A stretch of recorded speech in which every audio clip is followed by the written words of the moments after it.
بہت سارے لوگ نا مجھ سے کرتے ہیں انگزائٹی سے ریلیٹڈ کہ ہمیں لگتا ہے کہ ہمارے بعد ہمارے بیوی بچوں کا کیا ہوگا. تو میں یہ کہتا ہوں کہ حضرت کہتے ہیں آڈیو میں کہ جو انسان یہ سوچتا ہے کہ اس کے مرنے کے بعد اس کی بیوی بچوں کا کیا ہوگا, اس کا ایمان نامکمل ہے. اس نے پالنے والے کی پالنے والی صفت پہ ایمان ہی نہیں لایا. جن کے لیے پوری کائنات بنائی ان کو یتیمی اور غریبی سے گزارا, ان کو ماں باپ نہیں دیے, آپ کو دے دیے. ہم شکر کے مقام کو گلے میں کنورٹ کر دیتے ہیں. صحت بھی ہے, زندگی بھی ہے, اور کب تک ہے کوئی نہیں جانتا, اور جب تک ہے وہ کوئی چینج نہیں کر سکتا. تو پھر ابھی کیوں پریشانی لیتے ہیں؟ کیا ان بچوں کو ہم پال رہے ہیں؟ صحیح بات. کیا ہم خود کو پال رہے ہیں؟ کیا ہم اس قابل ہیں؟ بے شک. قد پہ حد کا پہرا, صحت پہ بیماری کا پہرا, اور اتنے پہروں میں پیدا کیا ہوا انسان چاہتا کیا ہے؟ آزادی. تو یہ کر کے دیکھ لیں. صحیح بات. ڈاکٹر صاحب, جسٹ ٹو وائنڈ اپ, کیونکہ ہمارا یوتھ کے ریلیٹڈ کام ہے, تو آپ نے کل میری آپ سے بات ہو رہی تھی, آپ نے ایک بڑی آئی اوپننگ بات کی.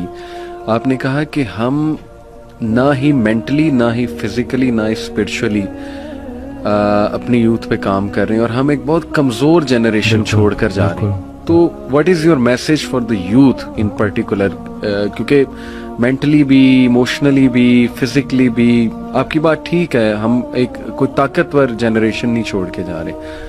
دیکھیں اصل میں بہت چیلنجنگ ہے, لیکن ان بچوں کو یہ سمجھنا ہوگا کہ ابھی چونکہ عمر ایسی ہوتی ہے. اس دن بھی ایک کوئی ہارٹ بریک ہو گیا تھا, تو پراپر نہ صحیح ڈپریشن میں, تو میں نے اس کو کہا کہ ہر اس انسان کا شکریہ جس نے میری آنکھوں کو آنسو دیے. یہ آنسو مجھے اللہ کے پاس لے گئے.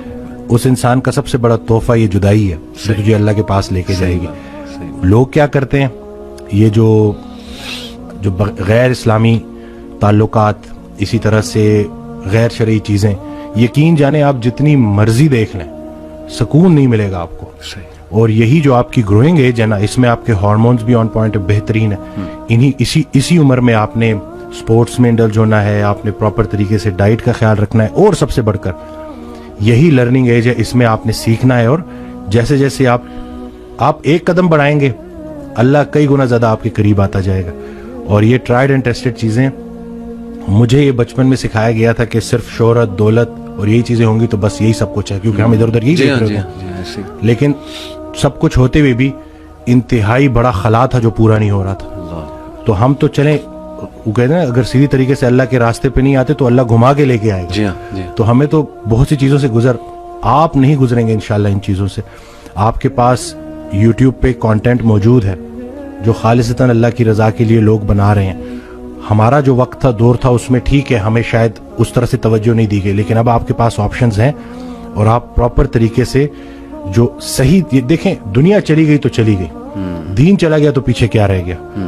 تو میں کہتا ہوں کہ دنیاوی تعلیم میں جتنا عبور حاصل کر سکتے ہیں کریں, لیکن اللہ کو بیچ میں رکھنا ہے. صحیح بات. اور دوسرا یہ کہ فائدہ بخش ہونا ہے لوگوں کے لیے, کہ آپ کی ذات سے لوگوں کو نفع ہو. صحیح بات. تو یہ انشاءاللہ اگلی جب جنریشن ہمیں ریپلیس کرے گی تو وہ ہم کوشش کریں گے جی انشاءاللہ. اللہ کے قریب ہونے سے آپ کو مینٹل اسٹرینتھ ملے گی, پرسپیکٹیو ملے گا. جتنے بھی عظیم کام ہیں وہ غیر عظیم زمانوں میں ہی ہوئے ہیں.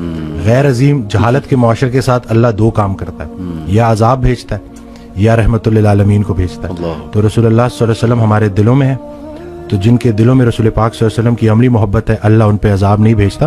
تو نیگیٹو نہ سوچا کرے پتہ نہیں ملک کا کیا ہوگا, نہ یہ چیزیں آپ نے بگاڑی ہیں. صحیح بات. نہ آپ یہ ٹھیک کر سکتے ہیں, اللہ ہی ٹھیک کرے گا, لیکن آپ خود کو تو ٹھیک کر سکتے ہیں نا. زبردست. جس نے اپنے آپ کو پہچانا اس نے اپنے رب کو پہچانا. تو اپنے آپ سے آپ آشنائی حاصل کر لیں اور دیکھ لیں کہ آپ کا انٹرسٹ کیا ہے. بالکل صحیح. جو بھی کام کریں انٹرسٹ سے کریں, اور اس میں حصہ لوگوں کا رکھ دیں کہ لوگوں کے کام آئے آپ, تو باقی انشاءاللہ کامیابی ہے.